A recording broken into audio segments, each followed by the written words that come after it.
তো গল্পে শুরু হয় কখনো শেষ না হওয়া সমুদ্রের থেকে, যেখানে আমরা দুজন কোরিয়ান কাপলকে দেখতে পাই যারা একসঙ্গে নিজেদের কিছু সুন্দর সময় কাটাচ্ছিল আর তার সাথেই ফিশিংও করছিল। কিন্তু তখনই তাদের বোর্ডের নিচে একটা গ্রেট হোয়াইট শার্ক চলে আসে আর এরই মধ্যে ছেলেটিকে টেনে জলের নিচে নিয়ে যায়। এখন এই কারণে তাদের বোর্ডটাও পাল্টি খেয়ে গিয়েছিল আর ওই মেয়েটিও জলের মধ্যে পড়ে যায়। তবে মেয়েটি আরও একবার বোর্ডের ওপরে ওঠার চেষ্টা করে। মেয়েটি ভাবছিল হয়তো এবারে সে বেঁচে যাবে, কিন্তু তখনই ওই শার্ক এসে তাকেও জলের গভীরে নিয়ে চলে যায়। এরপরে হবার কি ছিল, সেই স্থানের জল তাদের দুইজনের রক্তে লাল হয়ে যায় আর চারিদিকে একটা নিস্তব্ধ পরিবেশের সৃষ্টি হয়। এখন কিছুটা এইভাবেই আমাদের গল্পে শুরু হয়। তাহলে তোমরা বুঝতেই পারছো আগে গিয়ে গল্পটি কতটা ভয়ানক হতে চলেছে। অন্যদিকে আমরা ইউলিকে দেখতে পাই যে ওই দ্বীপ থেকে নিজেদের সার্ফিং বোর্ড নিয়ে বেরিয়ে পড়ে সার্ফিং করার জন্য। ইউলি খুবই সুন্দরভাবে উঁচু উঁচু সমুদ্রের ঢেউয়ের মধ্যে সার্ফিং করতে থাকে, যেটা থেকে আমরা স্পষ্ট বুঝতে পারছিলাম ইউলি একজন প্রফেশনাল সার্ফার। এরপরে ইউলি যখন কিনারায় আসে তখন জন নামের একজন ছেলে ইউলিকে বলে, তোমাকে তো সার্ফিং গেমে পার্টিসিপেট নেওয়া উচিত ছিল। কিন্তু তখনই সেখানে চলে আসে তার গার্লফ্রেন্ড সিনজো, যে আসলে ইউলির কাকাতো বোন হয়। তবে সিনজো তো এইসব ব্যাপারে কিছুই জানতো না যে তার বয়ফ্রেন্ড তার নিজের বোন ইউলির সঙ্গে ফ্লার্ট করছে। আসলে বন্ধুরা, আজকে সিনজোর জন্মদিন, তাই তার বয়ফ্রেন্ড জন সিনজোর জন্য একটা সারপ্রাইজ অ্যারেঞ্জ করেছে। জন তাদের দুইজনকে একটা ইয়ার্টে নিয়ে যায়, যেটাকে সে সিনজোর জন্মদিনের জন্য একদিন বুক করেছিল। এখন এটা দেখে তারা তিনজনই খুবই খুশি ছিল। কিন্তু সেই সময় বোট থেকে লারা নামের একজন মেয়ে বেরিয়ে আসে, যে আসলে সুপারভাইজার হয় আর এক প্রকার এই তিনজনের বস। এখন লারাকে ওই বোর্ডের মধ্যে দেখে সিনজোর মুড খারাপ হয়ে যায়, কারণ সে চাইছিল না আজকের দিনে কেউ যেন তাদের তিনজনের মধ্যে থাকুক। কিন্তু এখন কি করা যাবে, জন বুঝতে পেরে গিয়েছিল এখন তার গার্লফ্রেন্ডের মুড ঠিক নেই। তবে জন এই ব্যাপারে কাউকে কিছুই বলে না, নয়তো পরিস্থিতি আরও খারাপ হতে পারে। এখন তারা বোটকে চালানো শুরু করে দেয় আর কিছু সময় পরে তারা একেবারে সমুদ্রের মাঝখানে চলে আসে, যেখানে তারা নিজেদের বোটকে বন্ধ করে দেয়, কারণ এদের প্ল্যান ছিল এখানে কিছুক্ষণ ফিশিং করার। এখানে ইউলি তো সবার প্রথমে সমুদ্রে লাফ দিয়ে দেয়, কারণ সে নিচে গিয়ে সমুদ্রের সুন্দর ভিউকে উপভোগ করতে চাচ্ছিল। অন্যদিকে বোর্ডের ওপরে এখনও তাদের তিনজনের মধ্যে একটা রাগারাগি সম্পর্ক চলছিল। সেই সময় জন দূরবীন দিয়ে দেখলে দূরে একটা বোটকে দেখতে পায়, যেটা ওখানে কিভাবে এসেছে তারা জানে না। তবে আমরা তো জানি ওই বোর্ডের অতীতটা কতটা ভয়ানক, সে এইখানে কিভাবে এসেছে। ওখানেই যখন লারা জনের কাছে আসার চেষ্টা করে তখন এই ব্যাপারটা সিনজোর খুব ভালো লাগে না। এই জন্য সিনজো জেনে শুনে লারাকে ধাক্কা দিয়ে জলের মধ্যে ফেলে দেয়। এখন এখানে লারা সাঁতার কাটতে পারতো না, এই জন্য জনকেই বাধ্য হয়ে লাফ দিতে হয় লারাকে বাঁচানোর জন্য।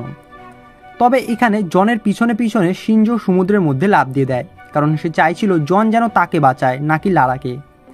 কিন্তু জন তার গার্লফ্রেন্ডকে ভালোভাবেই জানতো, এই জন্য সে সবার প্রথমে লারাকে বাঁচায় যেন সে ডুবে না যায়। এরপরে তারা বোর্ডের ওপরে ওঠার জন্য বোর্ডের পেছনের দিকে আসে, কিন্তু সেখানে বোর্ডের দরজা ভেতর থেকে বন্ধ করা ছিল। এই সময় এলু জলের ওপরে চলে আসে, তাই সিনজো এলিকে নিয়ে বোর্ডের সামনের দিকে আসে। কিন্তু এখানে তারা জলের নিচে কারো উপস্থিত থাকার আভাস পায়, আর এটা অন্য কিছু ছিল না, এটা ছিল গ্রেট হোয়াইট শার্ক। এখন ওই হাঙর সেখানে এসে সবার প্রথমে লারার পাকে ধরে ফেলে, যার ফলে সেখানকার পুরো জল রক্তে লাল হয়ে যায়।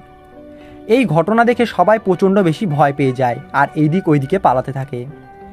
এলি তো সবার প্রথমে ওখান থেকে পালিয়ে তার পাশেই থাকা ওই কাপালদের বোর্ডের মধ্যে বসে পড়ে, যার পরে ইউলি সেই বোর্ডের মধ্যে থাকা একটা ধারালো অস্ত্র দিয়ে নিজেকে সুরক্ষিত রাখার চেষ্টা করতে থাকে।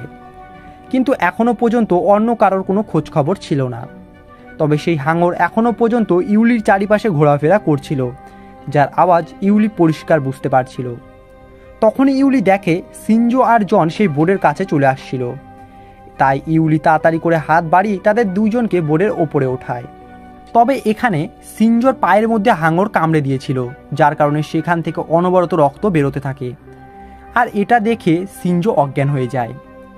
এখন এটা দেখে জন সঙ্গে সঙ্গে তার জামা ছিঁড়ে সিনজোর আহত জায়গায় বেঁধে দেয়, যাতে কিছুক্ষণের জন্য রক্ত পড়া বন্ধ হয়। কিন্তু এখন তাদেরকে যত তাড়াতাড়ি সম্ভব ইয়ার্ড পর্যন্ত পৌঁছতে হবে, কারণ এই বোটটা খুবই ছোট, হাঙর চাইলে যখন তখন এই বোটকে পাল্টে দিতে পারবে। কিন্তু এই কাজে একটা অসুবিধা আছে, সেই বোর্ডের অ্যাঙ্কার নিচে কোনো পাথরের মধ্যে ফেসে রয়েছে, যার ফলে না তো তারা আগে যেতে পারবে আর না পেছনে।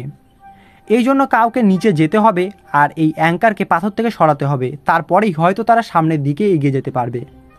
এখন এদের মধ্যে সবথেকে ভালো ডাইভিং ইউলি করতে পারত, তাই তাকেই নিচে যেতে হবে আর ইউলি এই কাজ করার জন্য রাজি হয়ে যায়।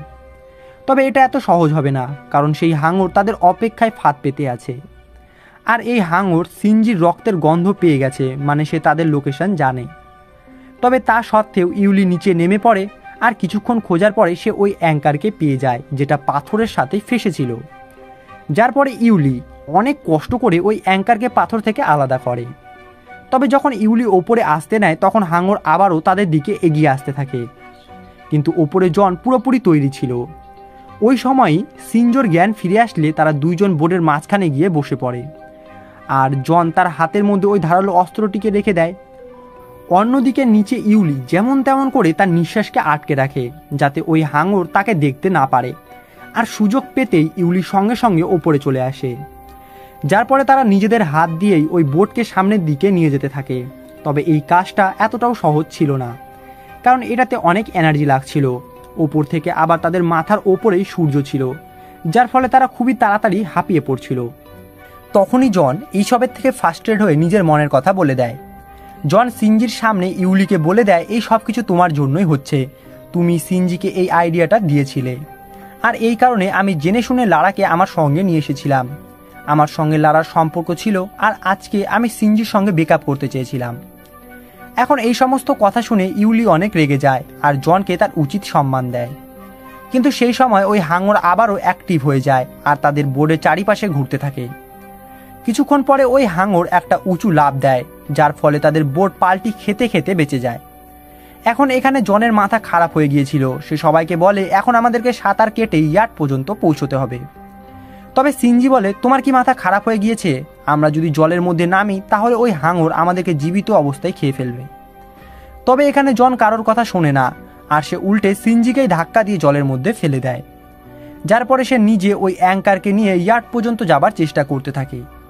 কিন্তু এটা এতটাও সহজ ছিল না, কারণ ওই হাঙর তাদের গিয়ে অপেক্ষা করছিল। সেই হাঙর সবার প্রথমে সিনজির রক্তের গন্ধ পেয়ে তার দিকে এগিয়ে আসতে থাকে, কিন্তু সময় থাকতে ইউলি তার বোনকে বাঁচানোর জন্য সমুদ্রে লাফ দিয়ে দেয় আর তার বোনকে বোর্ডের ওপরে নিয়ে আসে। অন্যদিকে জন তাড়াতাড়ি করে সাঁতার কেটে ইয়ার্ড পর্যন্ত পৌঁছে যায়, আর সে দুইজনের দিকে দেখে জোরে জোরে হাসতে থাকে, কারণ হয়তো সে ভাবছিল এবারে তার জীবন বেঁচে গেল। এখন জন ইয়ার্ডের ওপরে ওঠা শুরু করে, কিন্তু এখানে তার ভাগ্য খারাপ ছিল। সেই সময় তার পা স্লিপ করে আর সে সোজা গিয়ে জলের মধ্যে পড়ে যায়, যার পরে আর হওয়ার কি ছিল, কিছুক্ষণের মধ্যেই সেই জায়গা পুরো রক্তে লাল হয়ে যায়।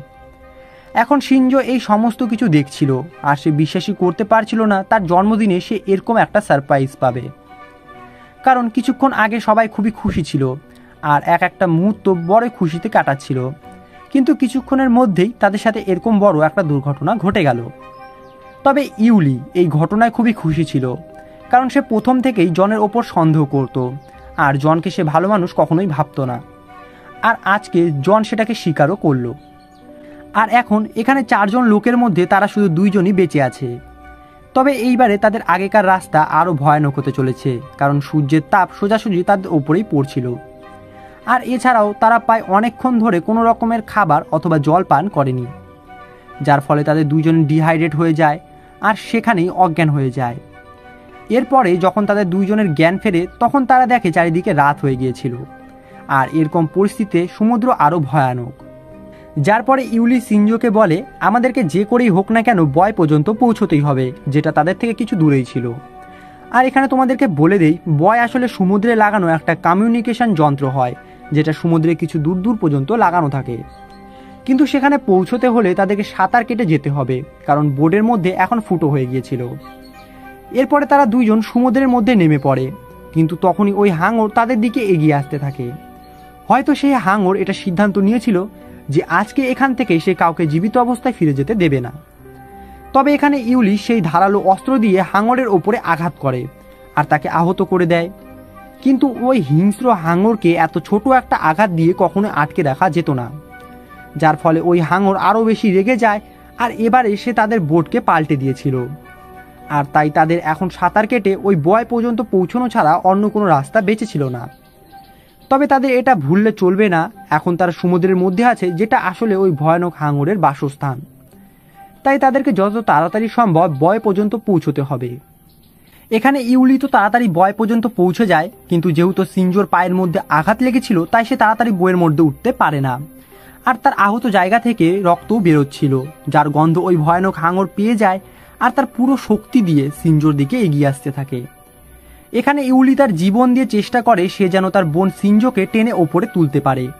তবে এমনটা হয় না, ওই ভয়ানক হাঙর তার বোনকে তার হাত থেকে টেনে সমুদ্রের গভীরে নিয়ে চলে যায়। কিন্তু ইউলি কিছুই করতে পারে না। আজ থেকে 2 দিন আগেই এখানে 4 জন লোক এসেছিল, কিন্তু আজকে সে এই বিশাল সমুদ্রে একাই আছে। আর ইউলির সব থেকে বড় দুঃখ হলো তার সামনেই তার বোন মারা গেল আর সে তাকে বাঁচাতে পারল না। আর ইউলি এই কারণেই ভেতরে ভেতরে পুরো ভেঙে পড়েছিল। কিছুক্ষণ পরে ইউলি ওই বইয়ের মধ্যে থাকা জিনিসপত্রগুলোকে তল্লাশি করতে থাকে, যদি কোনো সাহায্যের জিনিস পাওয়া যায়। ইউলি তার মধ্যে থাকা একটা জলের বোতল, কিছু ফ্লেয়ার গান আর তার সঙ্গে একটা পেট্রোলের ক্যানও পায়। এখানে ইউলি ওই জলের বোতলের সমস্ত জল একবারেই খেয়ে ফেলে, কারণ সে প্রায় অনেক দিন ধরেই কোনো জল পান করেনি। যার পরে ইউলি ভাবতে থাকে যদি এই দিক দিয়ে কোনো শিপ যায় তাহলে সে তাদের কাছ থেকে সাহায্য চাইবে। আর হয়ও এমনটাই, তার সামনে দিয়ে একটা শিপ চলে যায়।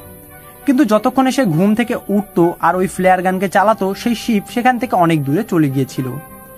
আর এখন তার চোখের সামনেই তার বেঁচে থাকার সমস্ত ইচ্ছা শেষ হয়ে গেল। এখন কোনো রাস্তা না দেখে ইউলি সেখানেই মন খারাপ করে বসে পড়ে।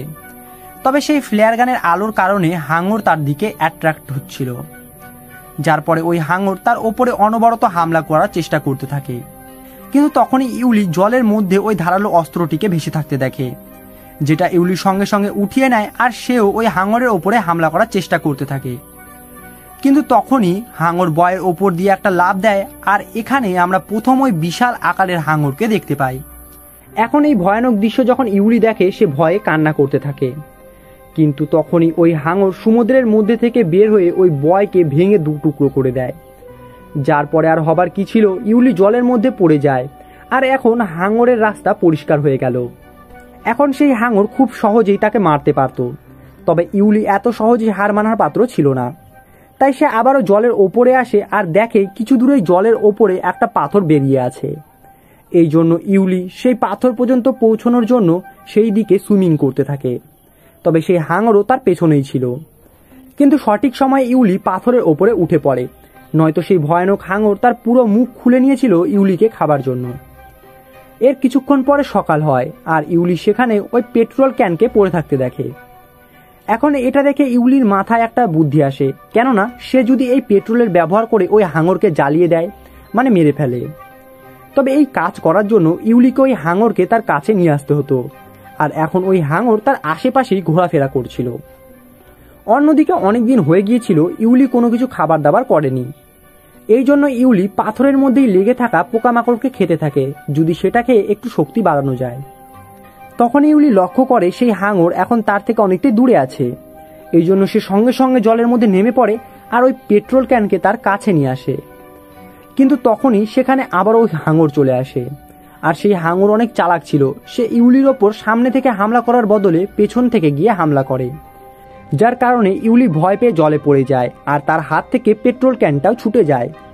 যার পরে ইউলি আবার ওই পেট্রোল ক্যানকে নিয়ে তাড়াতাড়ি করে পাথরের উপরে উঠে বসে। তবে এখন ওই হাঙরের ধৈর্যের বাঁধ ভেঙে গিয়েছিল। সে অনবরত ইউলির ওপরে হামলা করার চেষ্টা করছিল, যে কোনো পরিস্থিতিতে সে শুধু ইউলিকে খেতে চাইছিল। এখন ইউলি এই ঘটনার ফায়দা ওঠায়, সে সঙ্গে সঙ্গে ওই হাঙরের মুখের মধ্যে পেট্রোলের ক্যানকে ঢেলে দেয়, আর তার পরের মুহূর্তেই সে ফ্লেয়ার গানকে চালিয়ে দেয়, যার কারণে হাঙরের মুখের মধ্যে একটা ভয়ানক ব্লাস্ট হয় আর সে নিচের দিকে পড়ে যেতে থাকে। এখন এই ঘটনার সুযোগ উঠিয়ে ইউলি তাড়াতাড়ি করে সাঁতার কেটে ইয়ার্ড পর্যন্ত পৌঁছায় আর সেটাকে স্টার্ট করে সেখান থেকে চলে যায়। অন্যদিকে ওই হাঙর নিজেকে ঠিক করার জন্য সেখান থেকে দূরে যেতে থাকে। কিন্তু তখনই আমরা ওই হাঙরের পেছনে তার থেকেও বড় একটা হাঙরকে দেখতে পাই, যে ওই হাঙরকে পুরোপুরি গিলে ফেলে। আর এর সাথেই আমাদের এই গল্পটি এখানেই শেষ হয়ে যায়। তো তোমাদের এই গল্পটি কেমন লাগলো কমেন্টে লিখে অবশ্যই জানাও। আর চ্যানেলটিকে এখনো পর্যন্ত সাবস্ক্রাইব করে না রাখলে চ্যানেলটিকে সাবস্ক্রাইব করে নাও এরকমের ভিডিও দেখার জন্য। দেখা হচ্ছে পরের ভিডিওতে।